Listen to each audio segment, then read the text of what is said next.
Is this the season that the Cincinnati Reds, in undisputable fashion, make the postseason? Things have been looking up for this organization as a whole. We're 36-26 on the year. We're in the aftermath of perhaps our best draft top to bottom, and one that was certainly needed after a couple of seasons worth of questionable selections. Things are looking good for us. I don't want to get too far ahead, though, because we don't know what's going to happen. So for the moment, we'll begin this episode by one more time patting myself on the back for this draft. I do want to get to a couple of your comments, but a lot of you felt the same way. I mean, aside from Matthew Romano, who pointed out that indeed Mr. Rosas is a generational bunter, but Isaiah, Adama, Lewis, Elon, and your sarcastic comment, Laszlo as well, Derek Klein, and I'm just going to name names instead of putting up the comments at this point because, I mean, it's everything. Like, these are the comments. It was one hell of a draft. It really was. From getting the best player in the draft, Orlando Rosas, to the steal known as Henry Lewis. Eric Valencia is a great player, a great pickup, who was almost our third A potential grade of that draft. It was absolutely ridiculous, and I'm so excited to see what happens when these players join the team, or at least the organization, heading into next season. But it could very well be that guys like Valencia, Henry Lewis, even Vincent Medley could be pushing for a spot in the lineup sooner rather than later.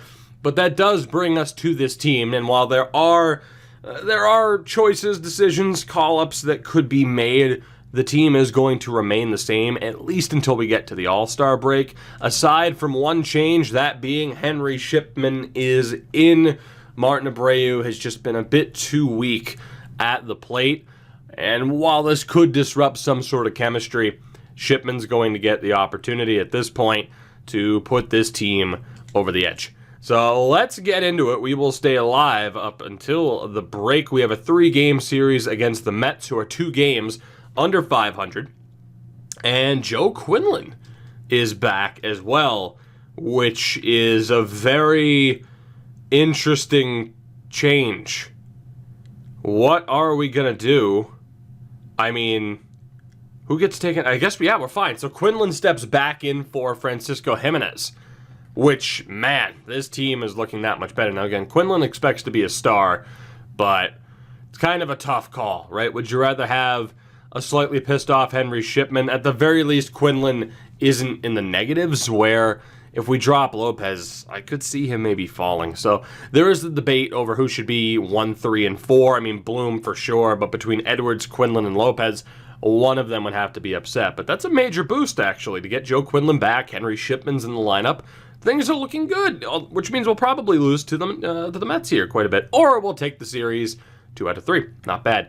3 games against St. Louis. We have 4 games on them in the standings, at least in terms of wins. Eduardo Carrillo will keep him active, even though he goes down to an injury.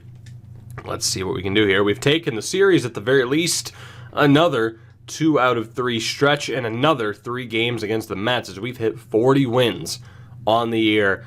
A much better pace, a beyond improved pace compared to really the disaster that was last season. We take another 2 out of 3 against the Mets, and that sets us up with the 3-game series here against the Brewers, which, I mean, that's the cause of that stutter there. The fact that they only have 27 wins. They have fallen off in a major way. They were fairly competitive over the past 2 years. Eduardo Carrillo, his season's basically done, as we do end up losing 2 out of 3 to Milwaukee. 4 games against Pittsburgh. They have been competitive throughout this entire series, and we take 3 out of 4. A little bit of redemption, getting back on track after dropping those games to Milwaukee. We have 2 games against Detroit, and we lose them both. 4 games against the White Sox. They are on, actually, no, it was the Cubs. I misread that. They are 500 on the season. So let's see what we can do. 3 out of 4. So we lose a series. We at least redeem ourselves, taking 3 out of 4. We're looking for our 50th win here at some point during this 3-game series against the 500 Kansas City Royals. And there it is, 50-35 on the year. We take that series, we'll decline that trade, and we can't pull off the sweep, but that's okay. 4 games against Philly. Hopefully we can continue a decent pace here. Pretty big trade there, involving 3 30-plus-year-olds. As Bryant K is going to be out for a week or 2, we end up splitting that series against Philadelphia, as we're just a week away from the All-Star break. So Bryant K has been on the bench to begin with, so it's not a major loss, I would say. 3 games against Atlanta. They're 4 games under 500. We've lost the series. We at least avoid the sweep. 4 games against Milwaukee. They're at 34-59 before the break. Let's see what we can do. Dave Miles down in AA picks up an injury. And Ramon Vasquez is down for 2 to 3 months. That is going to be extremely problematic. That is a brutal, brutal injury. We'll take a look at how Ramon Vasquez has done this season. He might have been all-star bound, admittedly. I mean, good development this season. 24 home runs, 63 RBIs, a 249 average, just under a 300 on base. That is more than likely our top power hitter gone at this point. Not the ideal situation. Indeed, he was tied for 4th, just 4 home runs back of the NL leading Cody Bellinger, who's on Philadelphia. So Archie May is our only other guy over 20. That is a big hit to the power game. And as far as an obvious replacement, I mean, for the moment, it's going to be Jimenez, but long term, not entirely sure whether or not he's going to stay there or not. And I think for the moment, the move to make here is just bring in Jimenez and move him all the way down the lineup. As far as any changes, of course, I'm going to be taking a look at the organization at the All-Star break after this upcoming series. So there's no guarantees that that's how the lineup will stay. But that is a major loss, as everything was looking up for us. So we do end up beating Milwaukee in that series. Home Run Derby, we don't have a participant, I believe. Actually, I think I have to load in to check it. We end up splitting that series against Milwaukee. We'll double-check the All-Star break representative, or the All-Star game representatives, I should say. That is such a disruption to the momentum that we had built up. It really is a shame. Let's take a look here, though. Do we have anybody? I mean, we know we at least have one. Norman Garner has made the All-Star game. Not bad. 7-0 on the season. And he has been a dominant reliever. 10 holds on the year. Good stuff from Norman Garner. Very, very strong stuff from one Norman Garner. Do we have another pitching representative? Of course we do. Will Vincent at 29 makes another All-Star game. And if this series goes long enough, I think we have ourselves a Hall of Famer, don't you? Ridiculous. 326 saves, 28 this season. Position player-wise, good lord. Graham Edwards makes the All-Star game. 15 home runs, 43 RBIs, and a 287 average. Archie May, who started the season on the bench, makes the starting lineup in the All-Star game. That is unreal, frankly. And on the bench, Michael Chavez, a former player of ours, makes it yet again. Keston Hiura, another former Red in the All-Star game. Brian Lopez has also made it. 11 home runs, 63 RBIs, and a 262 average. So quite a few Reds representing the squad at the All-Star game as the NL beats the AL 4-1. Let's take a look at anything that could potentially be done. So the big question is, I mean, Carrasco's probably going to stay as the ace, even though he's not expecting to be the ace. I think it's just more beneficial. I mean, Manzanillo and Medina have been our best 2 starters. Is there anybody just, lights out pitching in AAA? Clyde Martin's been pretty good, but it'll probably benefit us more to have him in AAA for the rest of the year. So our rotation is our rotation. The question is whether or not, and I think I would swap Manzanillo with Bailey. I think we leave Carrasco as the ace because, let's be honest, he is the ace. This is his team, even if he hasn't been the best pitcher this year. But we bump up Manzanillo to the 2 spot, Medina at 3, Bailey at 4, and Trevino at 5. I'm okay with that. I want to reward Manzanillo with that higher up spot in the rotation. It doesn't make too much of a difference, but he deserves the opportunity. Herrera as the long reliever has been a bit brutal, but I don't really think there's anybody else that can play that role. I mean, down in the minors as well, like John Johnson's been brutal in AAA. Zarate hasn't been amazing. Chad Padilla's been pretty solid. Cervantes has been okay.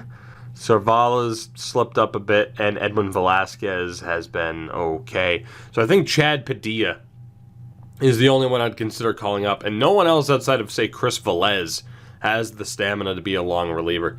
So I think Herrera is safe for now. As far as the actual bullpen goes, Lincoln Post is out. He needs to go. Everyone else has been great, but I think in terms of that one change, it is going to be Padilla getting called up for Lincoln Post. We have no choice. That change has to be made. So if we lose Mr. Post to waivers, so be it. Actually, he has one more minor league option. Beautiful. So Lincoln down to AAA with you, and it will be Chad Padilla who gets the call-up. He absolutely deserves it with how strong he has been this season. So good stuff, and we'll see if Lincoln Post can rebound. I mean, he's at 29 years old, so not holding my breath. But that will be the setup. So overall, the bullpen's looking pretty good. I mean, Garner, Velez, Gillis, some high overalls, Boyle still as the setup man. I don't hate what we have going on here. I mean, the pitching staff has really started to take shape over the past few seasons. And then lineup-wise, I mean, Graham Edwards, obviously solid. Joe Quinlan still doing well if we're just looking at base stats here. Bobby Blum, of course, still doing all right. I mean, no one's crushing it out of that group. Marlin's still been a very strong DH option to have. Only 134 at-bats on the season, though. Archie May has been the surprise of the year. He's been incredible. Bryant Kay has also been fairly strong. That actually puts him in over Glenn Huff, which I would disagree with. And then Henry Shipman with that 255 average will definitely still be our starting catcher. So the main decision here is what the hell do we look to do at third base? And I gotta be honest, I'm not entirely sure.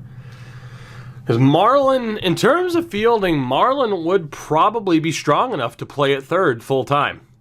And I think I'd rather have him at third, and at the very least, when we run DH, get all of our outfielders involved. Jimenez hasn't been bad with that 237 average. But I think, ideally, and again, I haven't done anything in terms of player editing throughout this because I don't necessarily like to. Case in point, I went to the wrong goddamn spot. But I think what we're going to do for Marlin is probably change him to a third baseman, or at least have third base be a backup spot for him. And we're going to run him at third. And we'll see what he can do. And that way, we take out Jimenez. We have Huff there. Like I said, fielding-wise, he's fairly strong, too. He's a righty as well. So I'm good with him being at third. And then, who is the weakest outfielder? It might actually be Glenn Huff. It's a 63, he has a better arm, but his reactions are low. Yeah, it makes sense to run Glenn Huff at DH. Makes sense to me. I mean, again, Jimenez hasn't been bad. Fernando Chavez has actually been pretty damn strong, but I don't know if we can optimize, or prioritize him playing. Glenn Huff has to be in this lineup. And as far as getting him and Marlin into the lineup, time will tell. Again, I think I am going to prioritize Huff over K, just based off of production this season, but we'll try to do as much as we can in terms of keeping people in the lineup full time. So Shipman with that 255. I'd still prefer to probably leave him at the end of the lineup. Although, I mean, I don't want to necessarily go straight off of batting average. I mean, our top 4 stays the same no matter what. I think that works pretty well, though. Edwards, Quinlan.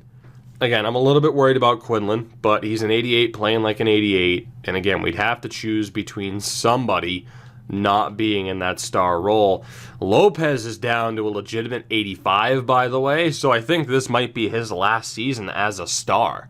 And if it is, then the decision's made fairly easily. Problem is that he's 30 and regressing. That's very scary. That is very scary that Brian Lopez is already on the decline. But I think that works from a lineup perspective. I would rather have it be Marlin in the 5 spot, Archie May behind him at 6. Then you have Huff, who's another strong hitter, Bryant Kay, and if he gets on base, Henry Shipman can knock him home. So I think that works. Of course, though, we're in a non-DH league. That's not going to be an everyday lineup, of course. So the thing here that will change, though, is that Marlin will be in a little bit more consistently now. And again, Bryant Kay is going to sit for Glenn Huff. So that's a fairly strong lineup considering what we're missing. It'll be interesting to see what Marlin can do at third. I mean, I can't imagine. He has a strong fielding percentage, 131 putouts on the year. So that's not bad. He's played the field a little bit more than I would have expected, maybe just as a pinch hitter. Like, I don't even know what that situation would be. But that is going to work out just fine. So we're looking good. I really like this lineup. I really, really like this lineup and the way everything's come together for us. So we'll take out Bryant Kay for Archie May, swap those two, and there we go. That is a strong lineup. Glenn Huff still, I mean, in fairness, not in the negatives at least. What a team. What a team. So those are the changes. I mean, again, in terms of the lineup, there's really nothing to do. Chad Padilla has been called up. And we probably do want to call somebody up. Probably, I mean, either an outfield or an infield option. I mean, based on the no DH, it could be whomever. The problem is they don't really want to call someone up that's important because they're just going to sit there. As a matter of fact, someone like Lawson, I need to make sure he actually gets into the lineup. Abdul Elam was a C potential guy. I don't really think, I mean, unless it's like Josh Stowers, right? Who's down to a 72. So I think we might be okay. I know it said Scott Clausen was killing it, but he's too important to not play. Fernandez is C potential. Is there anybody else here? I mean, I still kind of want Stowers. I guess Stowers would be the obvious guy to call up. And then that wouldn't necessarily hinder Lawson's development. So I think that's what we're going to do. I'm not too worried about Stowers at this point in terms of his development. So we'll bump him up to the majors. And then in AAA, let's see, we could call up a couple of different 70 overalls. Let's go, I'm going to just bump up Carmen Avila because he'll just sit there. That's fine by me. So Stowers gets the bump. I'm not sure exactly how the AAA lineup will shape up. We'll see what the difference ends up being. Lawson will probably get into the lineup a bit more regularly now. Although, he's at center there. We'll see what happens. I think we're good, regardless. Those are pretty much the only changes we had to make. So let's do this. We're at 56 and 42, currently 4.5 games above the Cardinals. Still the 10th ranked squad. We have control of our own destiny at the All-Star break. Again, the only guy unsigned was Christopher Hinch, who's honestly probably going to be signed anyway. We'll auto-fix the AAA lineup as Cabrera ends up going down to injury, and Seattle, you can just leave me alone. It's not going to happen. So, yeah, there you go. Lawson ends up being in the lineup full-time right now, so that's good. No one else that's sitting is all that important, and I feel like it's the same way for the AA lineup. It is. So, we're good to go. Stowers, welcome back, buddy. A long-time member of this team. But, yeah, you're not of extreme importance. We have 3 games against Colorado. They're 2 games above 500, and we win the series 2 out of 3. Not bad. Playing the 40-win Marlins. Can we hit 60 wins on the year in the series? Ramon Vasquez still out for a month or 2. Can we get the win? We can. That is another series victory for us, up to 60 wins on the year. We play the 65-win Padres. This is going to be a tough 4-game series. Can we get the job done? Joe Quinlan goes down to a broken ankle. And our depth is being tested to an extreme extent. Oh no, that was the one thing that could derail us. And unfortunately, we seem to have no luck at all. First Ramon Vasquez, and now Joe Quinlan goes down to injury for the second time this season. On the bright side, we're not going to lose the series to the Padres, but that is devastating. That is absolutely devastating. And I don't know what change we're going to make now. It's either Chavez, who we give a chance to because he's been solid through 44 at-bats, and if he can't get the job done, it's Jimenez. That sucks. Oh my God, that sucks. I mean, someone like Abdul Elam, he's done well in AAA, but there hasn't been enough. Like Alexis Cabrera, in all honesty, hasn't been terrible in AAA. He had some injury trouble. Zach Green is not ours, so we can't call him up. You have Scott Clausen as an outfielder. He can also play first, which is very interesting. I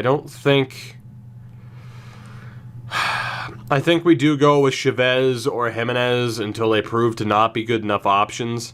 And if they're not, then we further explore other options at that time. So I'm going to give Chavez the opportunity, more than likely. I'm going to give Chavez the opportunity to step up. We've seen what Jimenez can do. Now we need Chavez to step up, and we'll see what he's capable of. He's up to a 74 due to the morale. We'll probably take him out of the 2 spot. I mean, in terms of people who could, again, we won't move down Lopez. Archie May in the 2 spot could be amazing. Huff, Bryant K could also be solid. Graham Edwards has to be there. Who has the best on base? Probably not Shipman. 339, it's not bad. Bryant K at a 318, probably not who we want hitting second. 373 for Glenn Huff. And then there's Archie May at a 375. That could be Glenn Huff's opportunity. Having him in the 2 spot wouldn't be all that bad. Because I still like the idea of having, Blum, Lopez. How would you pronounce that? If that's Huff, is that Puff? That's the real question. Point being, I like that 1-2 punch. I think it's got to be May or it's got to be Huff that gets bumped up here. I really like May being in that 6th spot, though, with how strong he's been. I suppose you could argue that, hell, he should be in the 5 spot ahead of Marlin, or maybe it would be more beneficial for him to be in that 2nd spot. But I think we're gonna go with Glenn in that spot, and we'll go with K, Shipman, and Chavez, and that'll be the way to do it. So again, it's Huff that gets bumped up. Chavez will be in the 8th spot, and we'll handle it that way. So Shipman also gets the slight beneficial bump. So like I said, it's the one thing about the lineup. It's to an NHL extent now where we always have the different options of like, player types, line combinations. Same thing here as far as the litany of different options that we have. But 2 major injuries to the squad right now. Not to mention Eduardo Carrillo, who was being played down in AAA, but still a really strong outfielder. Also hurt with that dislocated ankle. So we'll see what happens. We know we're not going to lose this series to San Diego. We do end up splitting it, though. We have 4 games against Colorado. Henry Shipman's going to go down for a few days. We end up crushing the Rockies and then losing the next game. The next 2, we split that series. So 64 wins here at the start of August. Shipman is out by default. That needs to change. So let's go ahead and make that change. I'm glad I double-checked here, to be honest. And again, Abreu just at the plate doesn't really have what it takes. So let's see here. 3 games against Arizona that I'll probably check the standings, especially with us losing that. We are 6.5 games up on St. Louis. God, I'm so afraid of a collapse here. 3 games against the Dodgers. They're 4 games under 500. Thomas Manzanillo gets roughed up a bit, and we lose 2 out of 3. We desperately need a series win here against the Phillies, who are 20 games under. Eduardo Carrillo slightly roughed up. We do sweep them, 69-52 on the season. 2 games against the Cards. This is going to be big. We need wins here. Herrera's healthy, and we split that series. So I accidentally simmed that first game against Pittsburgh. 71 wins on the year, 7 games up. Now, again, I know I can check the standings from there, but it's more visually appealing elsewhere. Let's sim these last 2 games, and we take that series 2 out of 3. Beautiful. Beautiful. 72 wins, 8 games up. We are the second best team in baseball right now behind the 80-win Padres. If we were to falter from here, it would be devastating. And I know I shouldn't be thinking that way, but you can't blame me when we're without Vasquez and we're without Joe Quinlan. Now, on the bright side, both should be back for the playoffs. So we have that going for us. But who knows what curveballs will be thrown. You see, because it's baseball. Who knows what curveballs will be thrown here down the stretch. 3 games against the Cubs. They're 10 games back of 500. And we take 2 out of 3. We play Milwaukee, only 55 wins on the season. 3 games here. And we sweep them 77-55 on the year. 10.5 up on Pittsburgh. It would be an historic collapse for us to miss out on playoff baseball at this point. Like, we have it. We just can't slip up. Again, still the second best record in the league despite these injuries.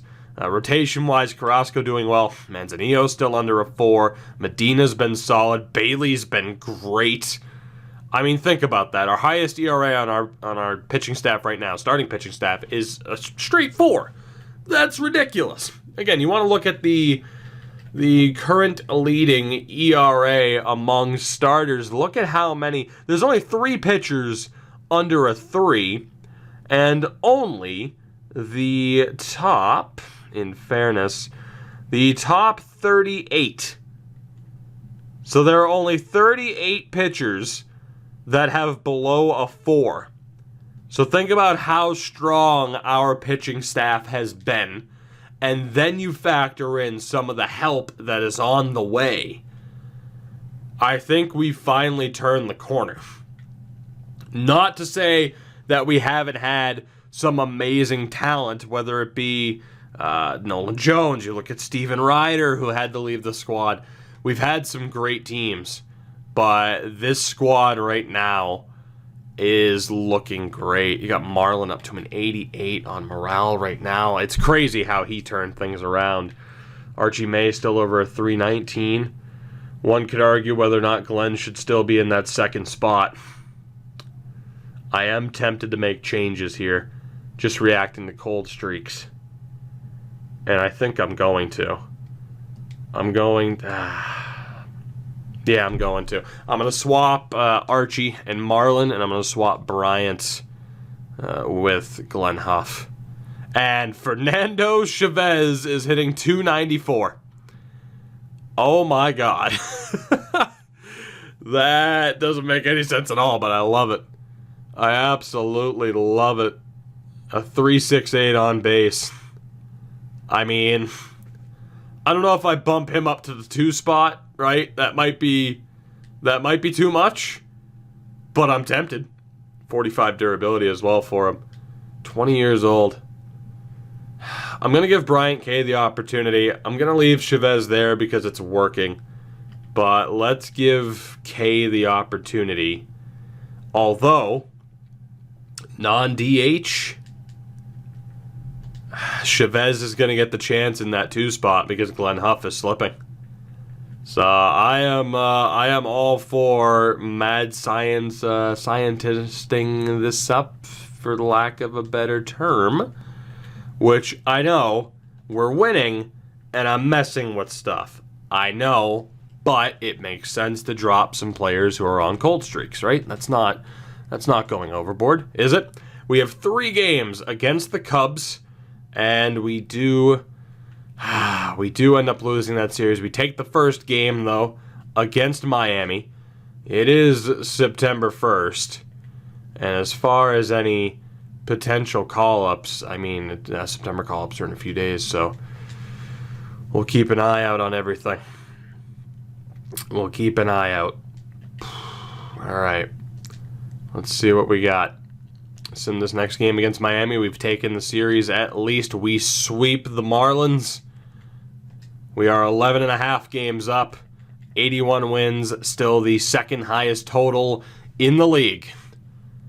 And this could be it. Let's go one more day. We win that game against St. Louis. AAA Ball Club haven't made the playoffs. AA Ball Club haven't made the playoffs.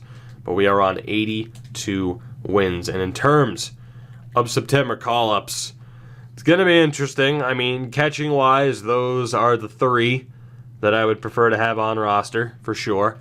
At first, I mean, again, Zach Green isn't ours, so we don't need anybody else there.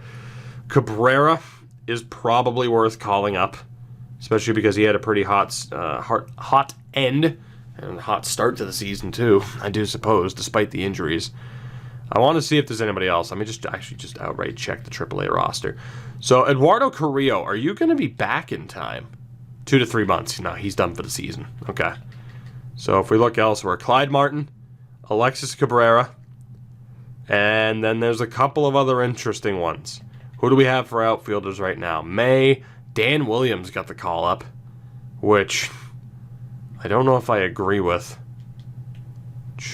I don't know if I agree with that. Stephen Booth is up, which is fine. We should probably go with Lawson over Dan Williams. That's my main concern there. Brian Hughes isn't ours. Barton Swanson is a great name, but he is not ours. So Alexis Cabrera, we're definitely going to want to call up here. Outfield-wise, I can't help but think. Again, Carrillo's done for the year, so we have 4 or 5 with May. 6 there. Stowers is up. I want to take Calzado and Carmen Avila off of this squad. Let's go with Nick Lawson. We'll add him to the 40-man, bump him up. And, again, with Williams, I'm not sure. I can't claim to be sure there. Craig Leary, by the way, is on the 40-man. We're going to remove him for obvious reasons. I'm just trying to think here, outfield-wise, if we need a Clausen, if we need Fernandez and Lau. I don't think we will.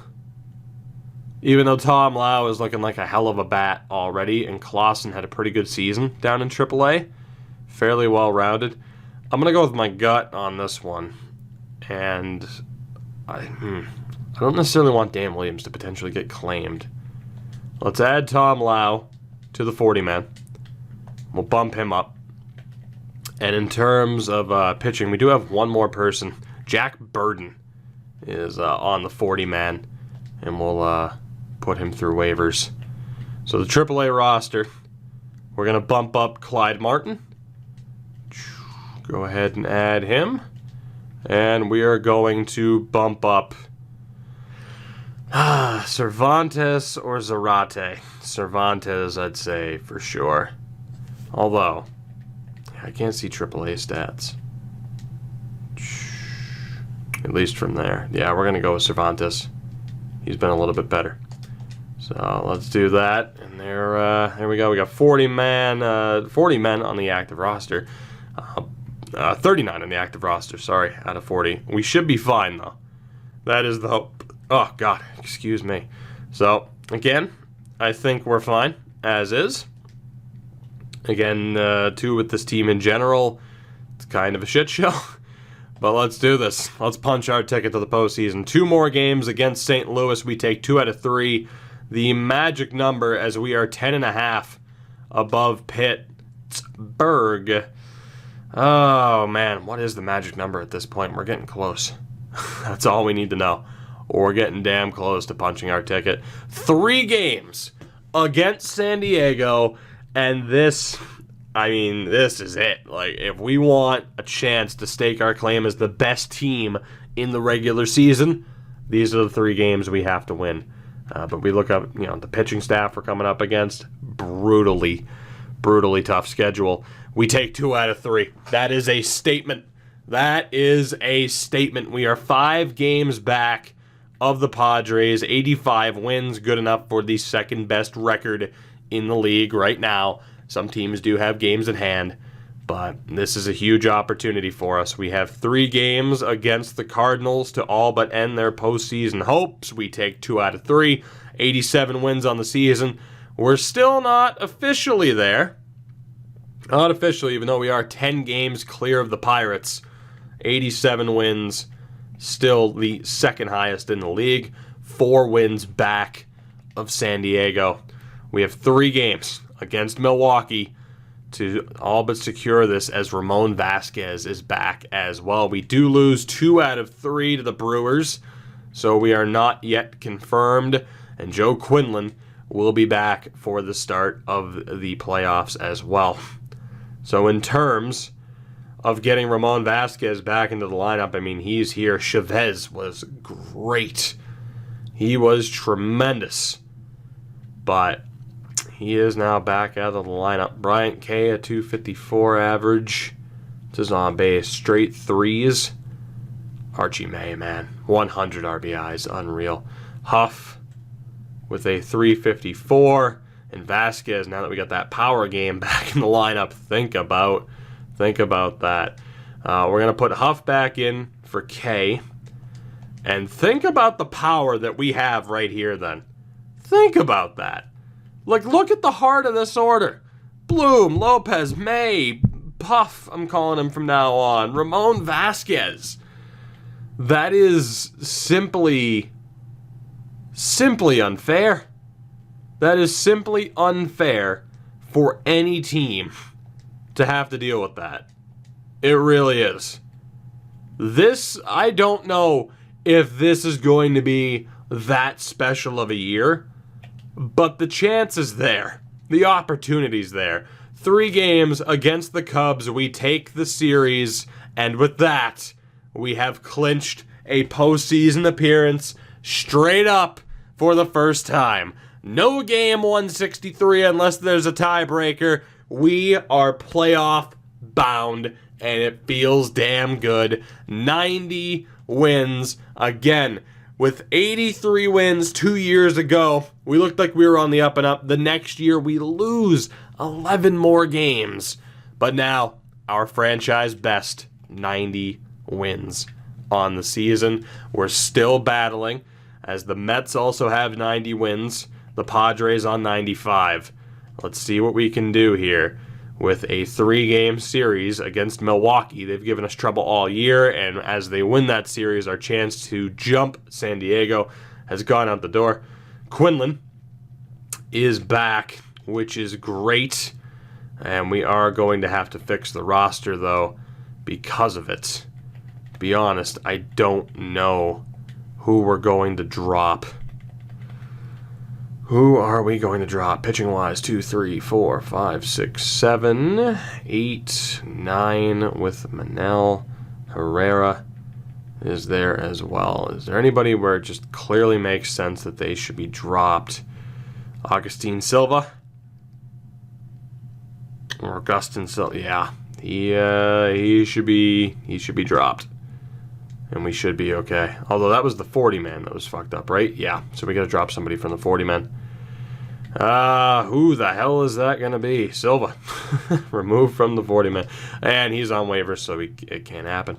Okay, well, the bullpen might get a little bit screwed. But Andreas Tavares, we're going to have to remove you because of that mistake. 2 games here against Pittsburgh. We win them both. 93 wins on the year. And that clinches us the division. The Pirates right now are in a wild card spot and are going to make it. So there is that. The Padres on 97 wins. We can finish the year, though, with a maximum of 96. So there is that. 3 games against Cleveland, a loss, a win, and a win at 95. 167. The Cincinnati Reds have made the playoffs. We have won our division, and we will be taking on the New York Mets in the divisional round. It is the Yankees and Rangers. The winner plays Los Angeles. Detroit also plays Boston. For us, we play the Mets. It's Arizona and Pittsburgh in the wild card. The winner plays San Diego. We've done it. This team has made it. And it feels so goddamn good to be able to say that. Let's take a look at the awards. Archie May, Silver Slugger. Archie May, Rookie of the Year. MVP went to Correa and Alex Reyes. Cy Young to Grayson Rodriguez and Alex Reyes, which is ridiculous. Batting title to Junior and Archie May. How fitting is that? Look at the fucking season that Archie May had. Oh my god. That is incredible. He played one game last year, guys. He started this season on the bench, and he is turned into a batting. It's a batting title for him. That's unreal. Reliever of the Year, Jason Comstock and DeAndre Barner. Rookie of the Year, Monte Rodriguez and Archie May. Hank Aaron Awards to Jose Ramos and Kyle Tucker. As far as league leaders are concerned, you knew that was coming. The NL batting champion, Archie May, he led the league in batting average. Sorry, Jose Ramos, but this is the Archie May show, damn it. Graham Edwards was also up there in 13th. For hits, you had Edwards tied in 3rd in the NL. Doubles, Brian Lopez and Archie May were up there. Triples, Huff, May, and Edwards all up there. Home run-wise, Archie May finished in 3rd. Tied, but we'll say he finished 3rd, which is ridiculous. Just ridiculous. He was 3rd in RBIs. Lopez was 8th, which is just crazy. Stolen base-wise, we had 3 of the top 5 with Lopez, Edwards, and Huff. This team, man, I'm so excited. So excited for the playoffs coming up. Bobby Blum was up there in terms of walks. On base percentage, you had Bobby Blum, Edwards, Archie May. Archie was up there for slugging percentage. OPS, Archie May was in 2nd. Joe Bailey was tied for 9th with 12 wins on the year. Only had 6 losses. Saves leader, Vincent hit 45. The leader, C.D. Pelham, hit 53 on the year. In terms of ERA, we had nobody that was way up there, unfortunately. Medina with the shutout. Strikeout, Steve Carrasco over the 200 mark, which is tremendous. You also had Manzanillo and Carrasco up there in terms of innings pitched. Pitching war, for the hell of it, we didn't have anybody way up there. Batting war, though, Graham Edwards, Archie May. Again, just crazy what this team was able to accomplish. We were 11th in batting average, 5th in total runs scored. We had we were 13th in hits on the year, tied for 2nd with triples. In terms of the home run ball, again, the power game isn't our specialty, but we still we're in 14th, 197 home runs on the season, 5th in RBIs, 1st in stolen bases. That's why we steal, damn it. 153 for the second place Yankees, 209 for your Cincinnati Reds. The speed we have on the base paths, simply unmatched. The second highest percentage up there with Washington, where both teams just had crazy separation. We also drew the most walks, which is nuts. We were 7th fewest in terms of strikeouts. Slugging percentage, we were 9th. On base percentage, we were 2nd. Also had the most plate appearances. And grounded into the 2nd fewest double plays. I mean, just everything's looking good for us. It's ridiculous. 69 errors on the season. Nice. Very nice. Team ERA, 9th lowest in the league, which is exactly what we needed. Unreal. In terms of blown saves as well, we only 24 on the year. I mean, that's up there, in fairness. Hits allowed. We allowed the 18th. 18th we were up there, unfortunately. Second highest win percentage, though, among starters. Just crazy. Absolutely crazy what this team was able to accomplish. We are the third rated team right now, although we are going to have to decide, who the hell goes. Martin Abreu, at this point, we know how he started off the season, but it was very obvious just due to his deficiencies at the plate that he's not, at the moment, our everyday guy, which is a damn shame because he probably should be. The question will come up when that contract is up, whether or not we let him go. And I suppose that does depend on whether or not there's a replacement for Henry Shipman, but there's no doubt at the plate he's not the guy that we need him to be. So it's a little bit disappointing. Josh Rincon spent the year down in AAA. He's up to an 82 at 26 years old. And then, of course, there is Henry Shipman at 26 years old. But 46 RBIs on the season, a 272 average with a 363 on base. Pretty damn good. 13 stolen bases as well for a catcher with those the speed and stealing ratings. It's fairly ridiculous. No doubt he is our starting catcher heading into the postseason. You then have Bobby Blum, which, in fairness, he was a little bit overshadowed this year by Archie Maya, but Bobby Blum is still the man. 95 overall. He's ridiculous. He's absolutely ridiculous. 27 home runs, 71 RBIs, a 278 average, 380 on base. He has a career 295 average. 668 RBIs already in his career. He's an absolute monster. And no doubt the face of this series. Marlon Puff. The Magic Dragon. The Huffle. We'll work on the nicknames. But a legit 87 overall, which is crazy. Still developing at 28 years old. 17 home runs. So not as many home runs as I would expect. 58 RBIs, though, a 265 average, 360 on base. So he is still tremendous, especially if it gets to the point where, hey, DH is a factor in the playoffs, which, that would be a good thing. We'll see what he can do. And the only other first baseman that we have on roster right now is Eddie Welsh, who is a 51. At second base, Graham Edwards, plus 15 to contact against lefties this season. He's a 94, which is nuts. A ton of quirks. Crazy development. 19 home runs, 75 RBIs, 31 stolen bases for the 26-year-old. A 294 average, a 377 on base percentage. Of course, we're running him as our leadoff man for the sake of the expectation of him being a star player.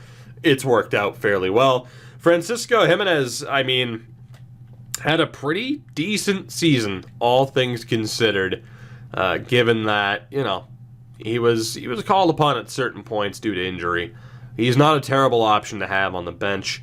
But then there's also Alexis Cabrera, who, very shortly is going to be demanding to be on the bench. He's already demanding to be on the bench, but he had a pretty strong season in AAA, up to a 76 overall. We also have Abdul Elam, or Elam, I imagine. I imagine it's like Jason Elam, former Denver Broncos kicker, but he is up to a 70 overall. Esparza is a 68, so those top five are all under contract to us. At third, of course, Ramon Vasquez, whose season was derailed ever so slightly by injury, but still a good bit of development across the board for the 25-year-old in his first full season here. 27 home runs, a nice RBI total, 238 average, 289 on base. So it's the type of situation where if he hits the ball, it's fucking going. And actually, I want to double check this.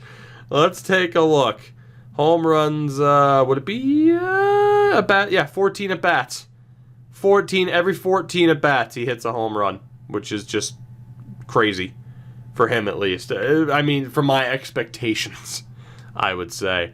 At third, Henry Lewis is the only other guy who we just drafted. At short, Joe Quinlan, of course, missed time due to injury as well. The 22-year-old, not happy about not being a star player. That, I would say, is the big decision. We need to see what Brian Lopez looks like, but that could be the big decision in that I think we have to run Quinlan in the 3 spot or the 4 spot And Brian Lopez, I don't think we can care as much because it's now detrimental to not have Quinlan in one of those star player roles. Again, he is ridiculous in terms of quirks, crazy development still. 5 home runs, 29 RBIs, a 268 average, only played in 64 games. His durability rating's great, so I think it was just more bad luck than anything. Fernando Chavez stepped up in an amazing way. He's a 72 overall. Crazy development this year in terms of well-roundedness. And in 166 at-bats, 7 home runs, 24 RBIs, a 283 average. He was great when we gave him the opportunity. And then in left, again, Brian Lopez still wants to be a star, but I don't think we can prioritize him anymore. He's regressing. He still had a strong season, though. 20 home runs, 102 RBIs, a 262 average, 348 on base. But I feel like that decision has pretty much been made for us more than anything. And for the record, in terms of infield, I'm more than fine with having Chavez on the bench rather than Alexis Cabrera. I think we'll be fine in that way. Nicholas Lawson, I was going to say Lopez again, Nicholas Lawson up to a 77 overall, so he's going to be trying to force his way into this outfield, which is already stacked with Huff, Kay, Stephen Booth might still have a late charge for it, Tom Lau's on the way, so our outfield depth situation is nuts. One might hope, actually, that Lopez, his contract would be coming up. I don't believe it is, though. But we'll see what happens on that front. But yeah, Lawson up to a 77. Stowers, of course, is what he is at this point. Carrillo out for the remainder. Glenn Huff had a fairly strong season as well, though. Some struggles here and there. But 19 home runs, 56 RBIs, 29 stolen bases, a 260 average, and 355 on base. Bryant Kay, the other guy who kind of, fell in and out of favor throughout the year. But still, for him, 6 home runs, 38 RBIs, a 252 average. Stephen Booth up to a 72. And then the main man, he is the reason why we are where we are. And that's Archie goddamn May. Oh my God. The development this season, 36 home runs, 112 RBI, just insane. Archie, head to the bunker, May, because he is going to light your team up. There has to be more creative nicknames, but I don't care. Oh my God. And then you got guys, again, like Tom Lau, still developing.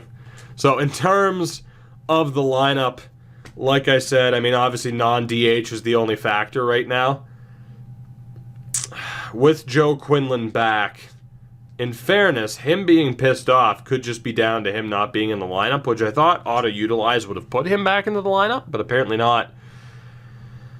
That does mean that we have a decision to make on Marlon and Ramon Vasquez. So let me know what you think. You've seen the stats. Do we go with Marlon at third base, or do we go with Ramon Vasquez? Joe Quinlan will obviously be back in for one of the two. We put Lopez in the 2 spot, Quinlan in the 4 spot. Granted, we could go with Graham Edwards in that 4 spot. Edwards, though, 19 home runs, 75 RBIs, 294 average.